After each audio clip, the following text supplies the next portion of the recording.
The security guard's hand hit my chest before I could take another step, and the words that came out of his mouth felt like a slap across my face. He said, "Staff and vendors use the service entrance around back," and when I looked past him into the grand lobby of the Monarch Hotel, I saw my own sister standing in a champagne-colored dress, laughing with a man I had never seen before, surrounded by family members who had not spoken my name in nearly 7 years. What would you do if the people who threw you away were now celebrating in a building you quietly purchased 3 months ago with cash? Before I dive in, let me know in the comments where you're watching from. And if you enjoy stories like this, please like and subscribe, it helps me keep sharing more. My name is Evelyn, and at 36 years old, I have learned that silence is not always weakness. Sometimes silence is the longest breath before the storm. That security guard did not know my face because I had made certain of it. When I acquired the Monarch Hotel through a holding company, I instructed my attorneys to keep my name buried beneath layers of corporate filings. The general manager reported to a board that reported to a trust that reported to me. I had never set foot inside the building until that evening, and I had done that on purpose. You see, the Monarch was not just any hotel. It was the crown jewel of the Ashford family, which happened to be the family of the man my sister Corinne was about to marry. For 7 years, my own family had treated me like a stain they needed to scrub out.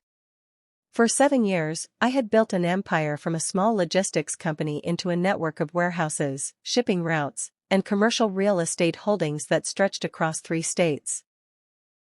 And for 7 years, I had watched from a distance as my mother, my father, and my sister pretended I did not exist. The irony is that the Ashfords never knew their precious hotel had changed hands. They had been hemorrhaging money for 2 years, drowning in debt from bad renovations and a lawsuit they lost spectacularly. When the bank came calling, I answered. I bought the note. Then I bought the building. And I waited. But I did not wait for revenge. I waited because I needed to understand why. Why did my family cut me off after I refused to marry the man they had chosen for me?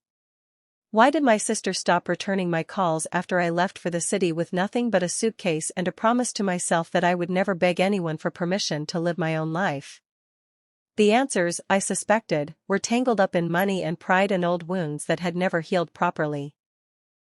I stood outside the Monarch Hotel on a cool October evening, watching the guests arrive in their expensive cars and designer outfits. I recognized some of them. Cousins I had played with as a child. An aunt who used to braid my hair on summer afternoons. My father's business partner, a man named Gerald who once told me I was too ambitious for my own good. None of them looked toward the woman standing near the valet stand in a simple black dress and modest heels. I had chosen the outfit deliberately. Nothing flashy. Nothing that screamed wealth or power. I wanted to see how they would treat me when they believed I had nothing. The answer came faster than I expected. When I approached the main entrance, a man in a dark suit stepped directly into my path. He was tall, broad-shouldered, and had the kind of face that suggested he enjoyed turning people away. His name tag read Terrence, and Terrence did not smile when he looked at me. He looked at my dress, my shoes, my lack of jewelry, and made a decision in less than 2 seconds. His hand came up, palm flat against my collarbone, and he pushed me backward with enough force that I stumbled on my heels. Staff and vendors use the service entrance, he said, and his voice was loud enough that several guests turned to watch. This is a private event. I could have ended it right there. I could have pulled out my phone, called the general manager, and watched Terrence's face crumble when he realized he had just shoved the owner of the building he was paid to protect. But I did not do that. I wanted to see how far this would go. I'm here for the engagement party, I said calmly. I'm the bride's sister. Terrence laughed. It was a short, ugly sound. Right, he said. And I'm the Queen of England. Look, lady, I don't know what you're trying to pull, but the Ashford family gave us a guest list, and you're not on it. Now move along before I have to call the police. Have you ever felt the strange heat of humiliation rising through your body while your mind stays perfectly cold? That was the sensation moving through me as I stood there, watching my own reflection in the glass doors behind Terrence's shoulder. I could see into the lobby now. I could see my mother in a lavender gown, holding a glass of champagne, smiling at something a gray-haired woman was saying to her. I could see my father adjusting his tie near the grand staircase, looking proud and satisfied in a way I had not seen since I was a teenager. And I could see Corinne, my baby sister, the girl I had protected from bullies and nightmares and our parents' worst arguments, standing with her arm looped through the elbow of a man who looked like he had never worked a day in his life. His name, I would later learn, was Preston Ashford III. His family had owned the Monarch Hotel for 4 generations before I took it from them without anyone noticing. Before I continue, you need to subscribe to Revenge Part channel because what I'm about to reveal will shock you. Hit that subscribe button now. The service entrance was around the side of the building, through an alley that smelled like garbage and industrial cleaner. I walked through it without complaint. A part of me wanted to experience the full weight of the rejection my family had orchestrated, whether they knew it or not. Corinne had planned this engagement party. She had created the guest list. She had specifically excluded me, and she had given the security team instructions to turn away anyone who was not on that list. My own sister had looked at a piece of paper with names on it and decided that mine did not belong. The service entrance led into a back hallway filled with carts of dirty dishes and staff members rushing in different directions. A young woman in a catering uniform nearly collided with me as she hurried past with a tray of empty glasses. "Sorry," she muttered without looking up. "You here for the kitchen shift?" "No," I said. "I'm here for the party." She stopped then, turning to look at me with confusion and a hint of pity. "The party's in the grand ballroom," she said. "But you can't get in through here. Security's tight tonight. The Ashfords are paranoid about crashers." "I'm not a crasher," I said. "I'm the bride's sister." The young woman's expression shifted. Something flickered in her eyes that looked almost like recognition, but not of my face. Recognition of a situation she had seen before. "You're the one they told us about," she said quietly. "The one they said might try to cause trouble." I felt my stomach tighten. They talked about me? Mrs. Ashford, the groom's mother, she told the catering manager that there might be a woman claiming to be family. She said we should call security immediately if anyone matching your description showed up. The young woman looked uncomfortable now, glancing around as if afraid someone might catch her talking to me. "She said you were unstable. That you had a history of showing up at family events and making scenes." I had not attended a family event in 7 years. I had not spoken to my mother in 5. I had not exchanged a single word with Corinne since the day she called me a disappointment and hung up without letting me respond. But somehow, in the narrative my family had constructed, I was the villain. I was the unstable one. I was the threat that needed to be contained. "What's your name?" I asked the young woman. She hesitated. "Delia." "Delia," I said, "I'm going to tell you something, and I need you to keep it to yourself for now. Can you do that?" She nodded slowly, her eyes wide with curiosity and a little bit of fear. "I own this hotel," I said. "I bought it 3 months ago. The Ashfords don't know. My family doesn't know. And in about 30 minutes, everyone in that ballroom is going to find out exactly who they've been disrespecting." Delia's mouth fell open. She stared at me for a long moment, then looked around the hallway as if seeing it for the first time. "You're serious," she whispered. "I'm very serious," I said. "Now, I need you to point me toward the service elevator that leads to the mezzanine level. I have a speech to prepare." If you're still watching and you haven't subscribed yet, ask yourself this: what would you do if your own family erased you and then called you crazy for existing? Subscribe now because this story is about to take a turn that nobody in that ballroom saw coming, and I don't want you to miss a single moment of what happens next. The mezzanine level overlooked the grand ballroom through a series of arched windows that had been designed, according to the hotel's original architect, to give observers the feeling of watching a performance from the royal box of an opera house. I stood at one of those windows now, looking down at the engagement party in full swing. Crystal chandeliers cast warm light across tables draped in white linen and decorated with arrangements of pale roses and eucalyptus. A string quartet played softly in one corner while waiters in black vests circulated with trays of champagne and hors d'oeuvres. It was beautiful. It was elegant. It was everything my sister had always dreamed of, and it was built on a foundation of cruelty that she refused to acknowledge. I watched my mother move through the crowd, greeting guests with the practiced grace of a woman who had spent her entire life performing for others. I watched my father shake hands with men in expensive suits, probably discussing business deals and golf handicaps and all the things that mattered to him more than his own children ever had. And I watched Corinne. My baby sister.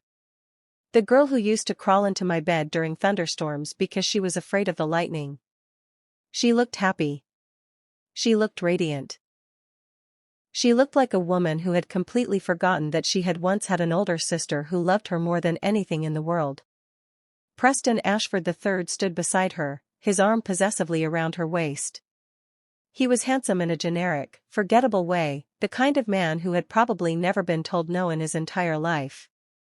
His mother, a woman I recognized from photographs as Victoria Ashford, hovered nearby like a spider watching her web. Victoria was the one who had told the staff I was unstable. Victoria was the one who had poisoned the well before I even arrived. And Victoria, I happen to know, was the one who had insisted that Corinne cut all ties with me as a condition of the engagement. I had learned this from a private investigator I hired 6 months ago, when I first heard rumors that my sister was dating an Ashford. The investigator had uncovered emails, text messages, and recorded phone calls that painted a very clear picture.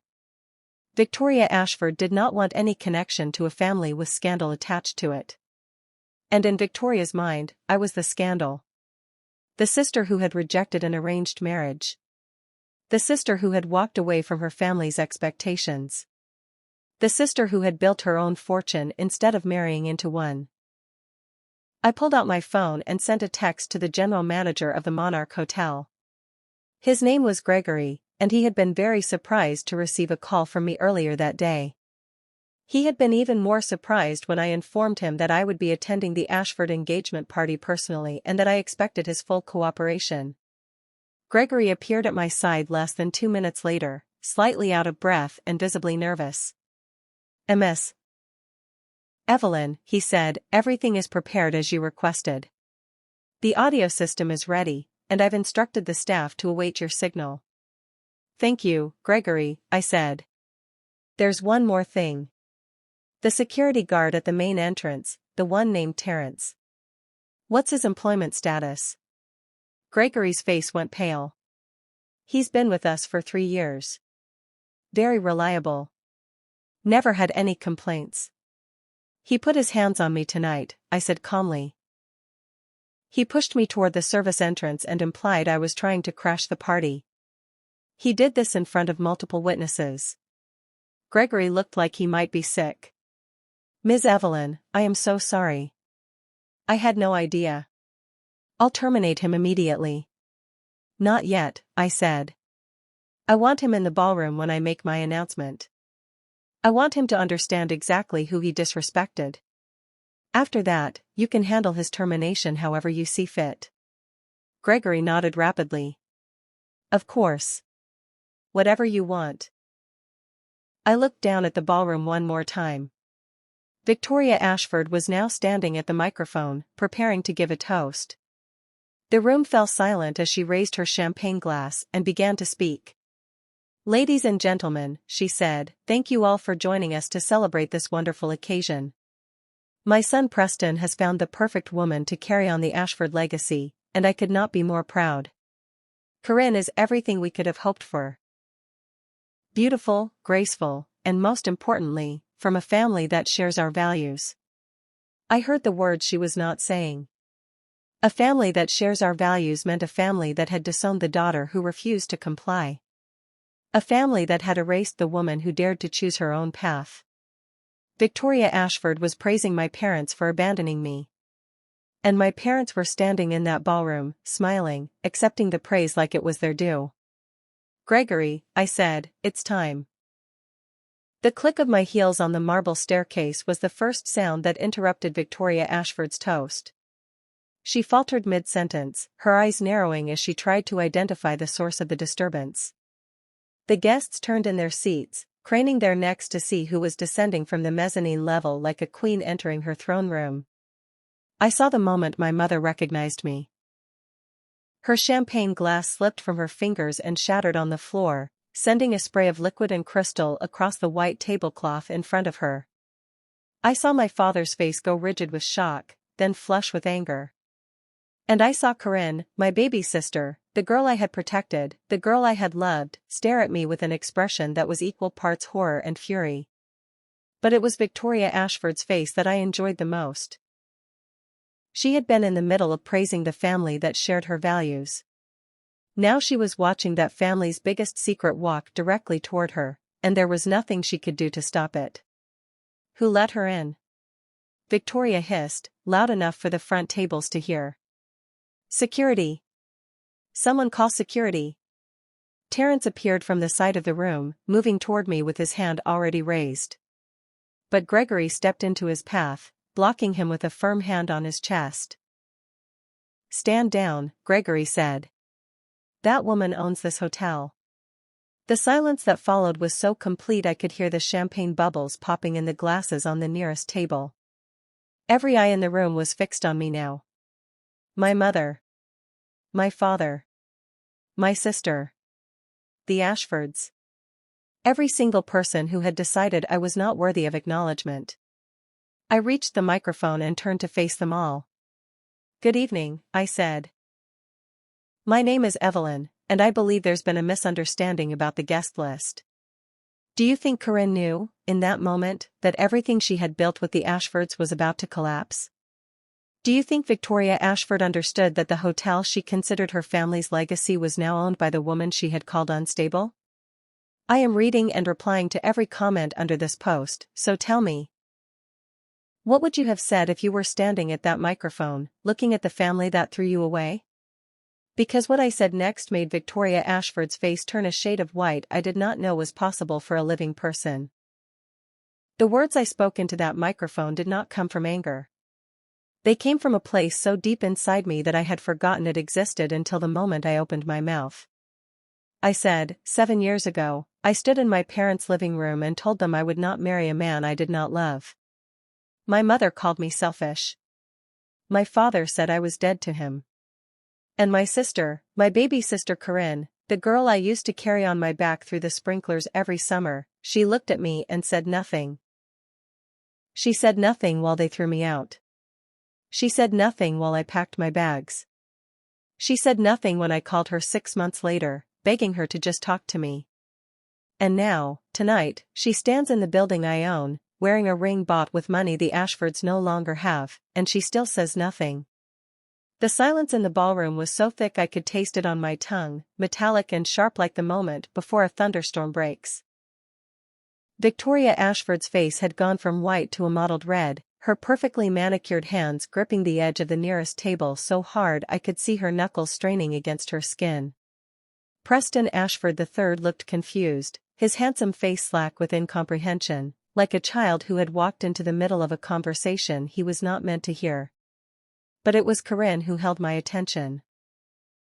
My sister stood frozen in her champagne-colored dress, her lips parted, her eyes wide and glassy with something that might have been tears or might have been shock. She looked exactly like she had looked on the night our parents threw me out, paralyzed, unable to speak, unable to move, unable to do anything except watch as someone she loved was destroyed. The difference was that this time I was not the one being destroyed. Before I continue, you need to subscribe to Revenge Part channel because what I'm about to reveal will shock you. Hit that subscribe button now. I let the silence stretch for another moment before I continued. Mrs. Ashford, I said, turning my gaze to Victoria, you told the staff here tonight that I was unstable. You told them I had a history of causing scenes at family events. You told them to call security if anyone matching my description appeared. Victoria's mouth opened and closed like a fish pulled from water. I don't know what you're talking about, she managed. You're clearly disturbed. Someone remove this woman immediately. But no one moved. Gregory stood near the service entrance with his arms folded, and Terrence, the security guard who had shoved me at the front door, was staring at me with an expression of dawning horror. He had put his hands on the owner of the building.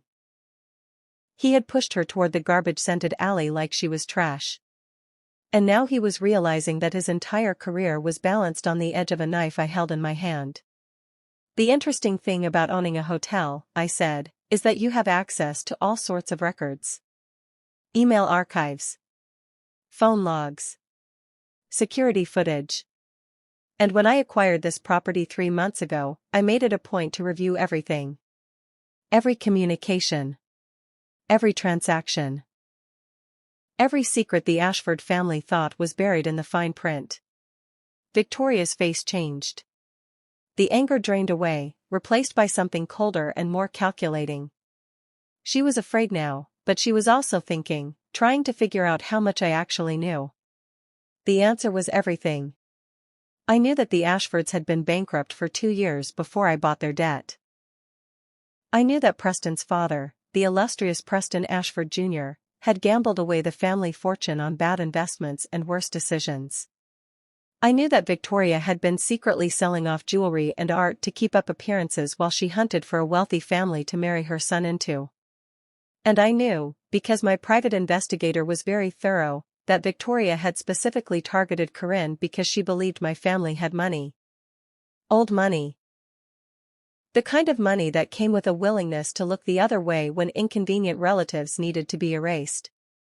You thought my family was wealthy, I said to Victoria. You thought Corinne came from money. But here's the thing, Mrs. Ashford. My parents spent everything they had trying to maintain their social standing after I left. The business my father built went under 4 years ago. The house they live in now is mortgaged to the foundation.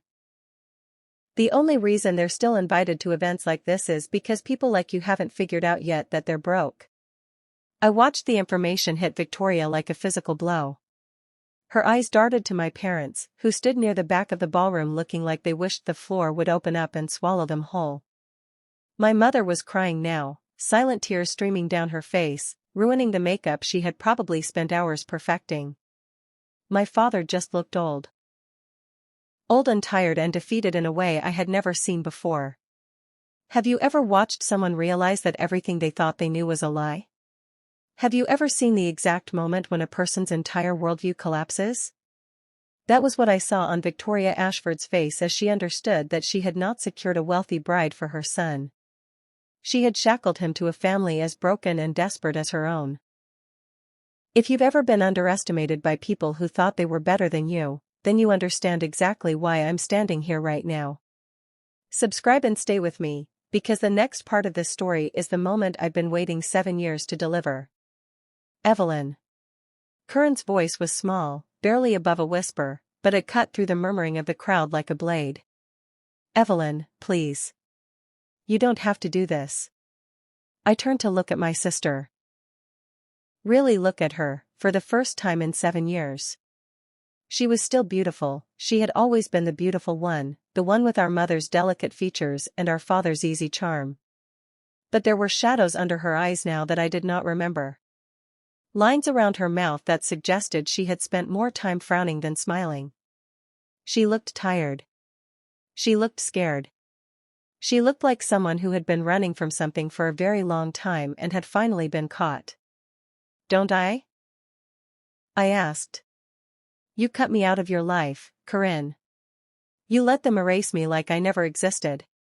You're getting married in a hotel I own, surrounded by people who have spent the last 7 years pretending I'm dead, and you think I don't have to do this? I didn't have a choice, she said, and her voice cracked on the last word. They said if I stayed in contact with you, they would cut me off too. I was 23, Evelyn. I didn't know how to survive on my own. I didn't know how to be you. The words hit me harder than I expected. I had spent so long being angry at Corinne, so long nursing the wound of her abandonment, that I had never stopped to consider what it must have been like for her. She had watched me walk away with nothing but a suitcase and a refusal to bend. She had seen our parents' fury, their threats, their willingness to destroy anyone who defied them. And she had been afraid. Not of me.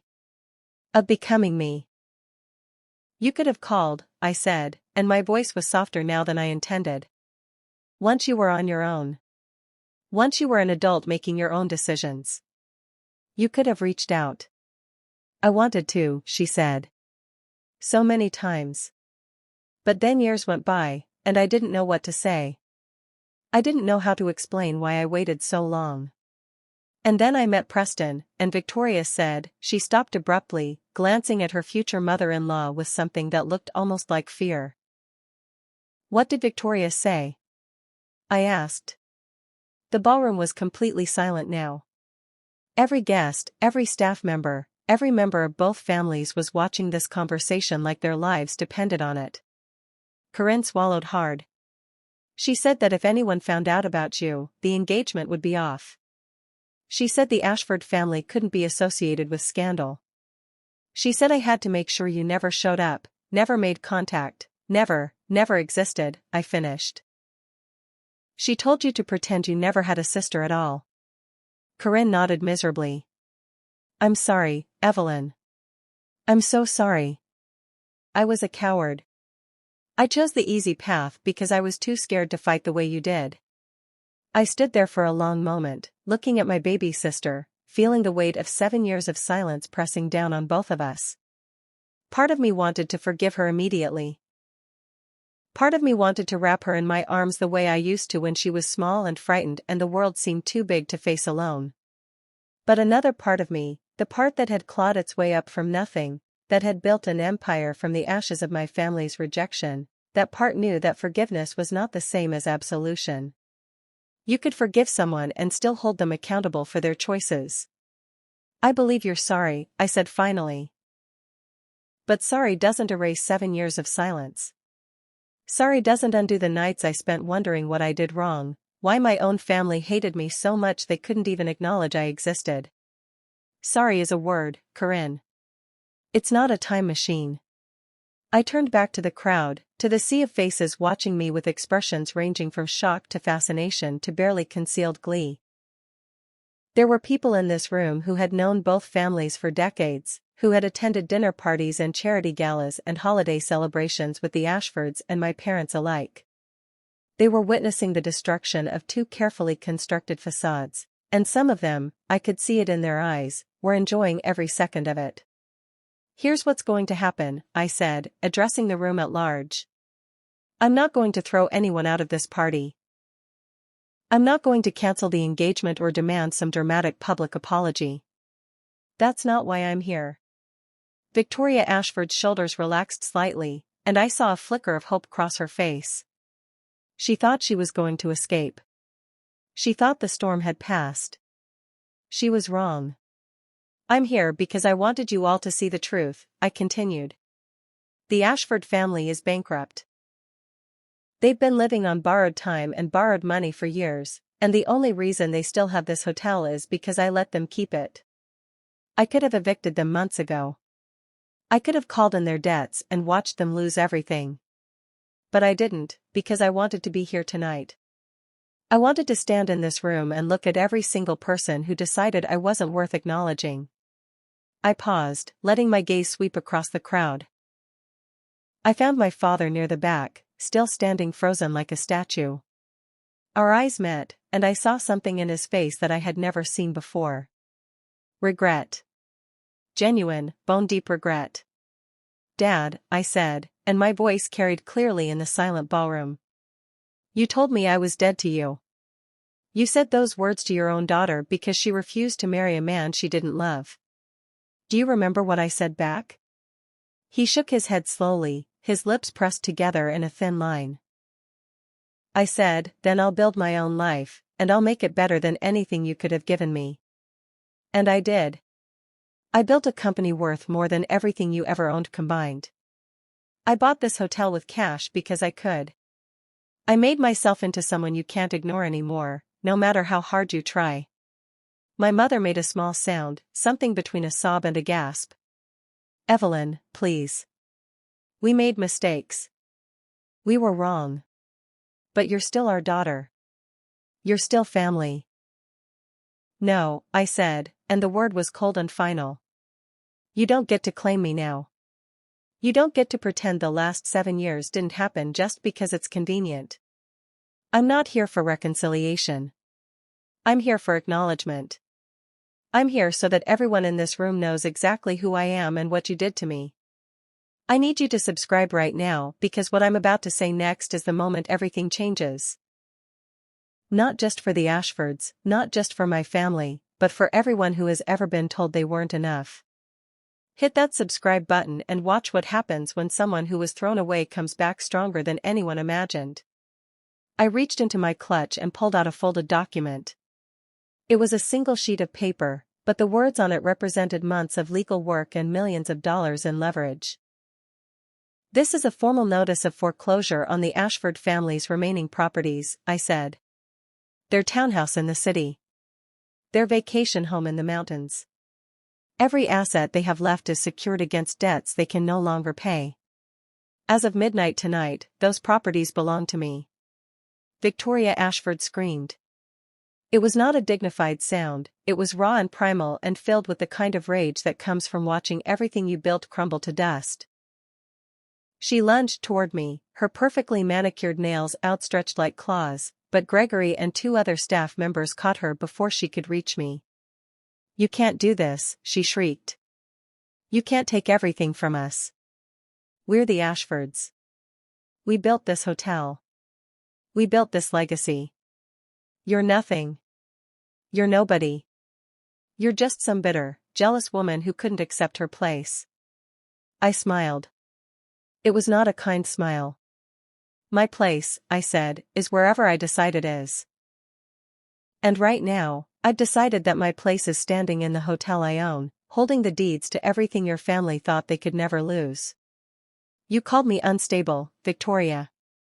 You told my sister to pretend I didn't exist. You built your son's entire future on the assumption that I would never show up to claim what's mine. I stepped closer to her, close enough that I could see the mascara running down her cheeks, the fury and fear warring in her eyes. You were wrong about me, I said quietly. And that's the most expensive mistake you'll ever make. Preston Ashford III finally found his voice. Corinne, he said, turning to my sister with something like accusation in his tone. You knew about this?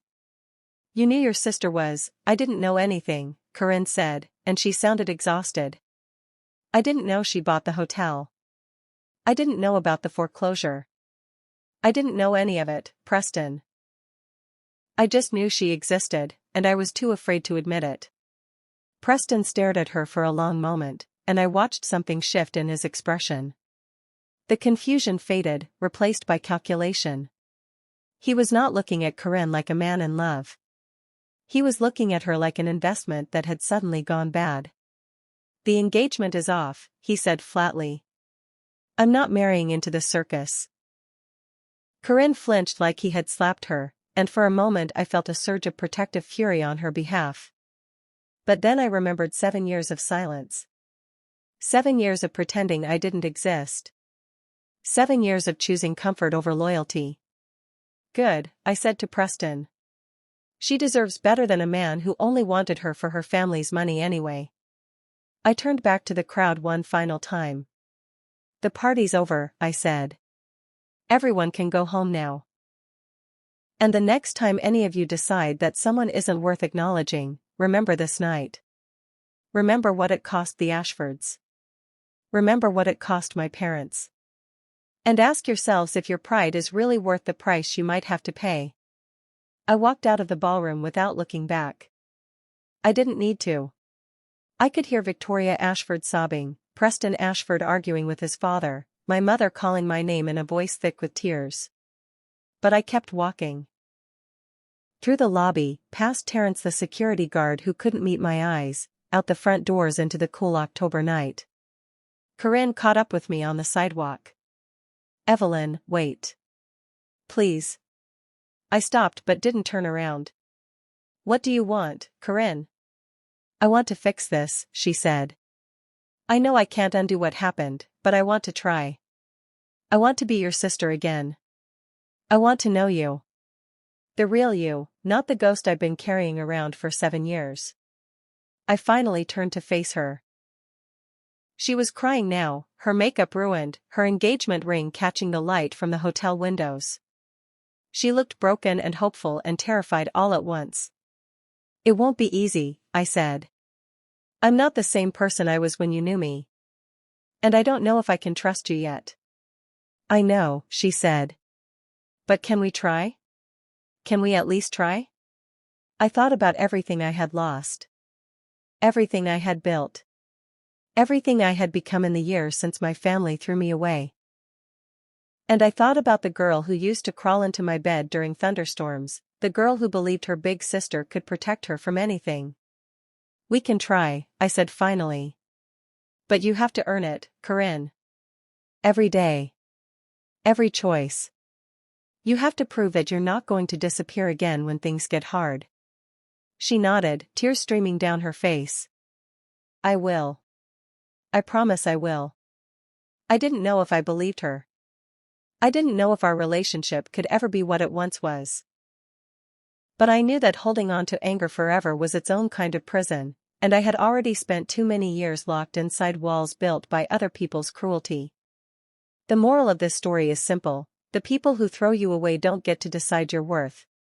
You decide your worth by how you rebuild, how you rise, and how you choose to treat others when you finally have the power they once held over you. I could have destroyed the Ashfords completely. I could have left Corinne with nothing. But I chose to leave a door open, not because I'm weak, but because strength isn't about crushing everyone who hurt you. Strength is knowing you could, and choosing something better. I am reading and replying to every comment under this post. Tell me, have you ever had to choose between revenge and redemption? What did you decide?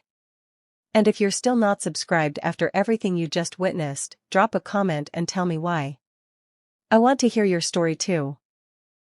Because at the end of the day, we're all just people trying to figure out how to survive the families we were given and become the people we were meant to be.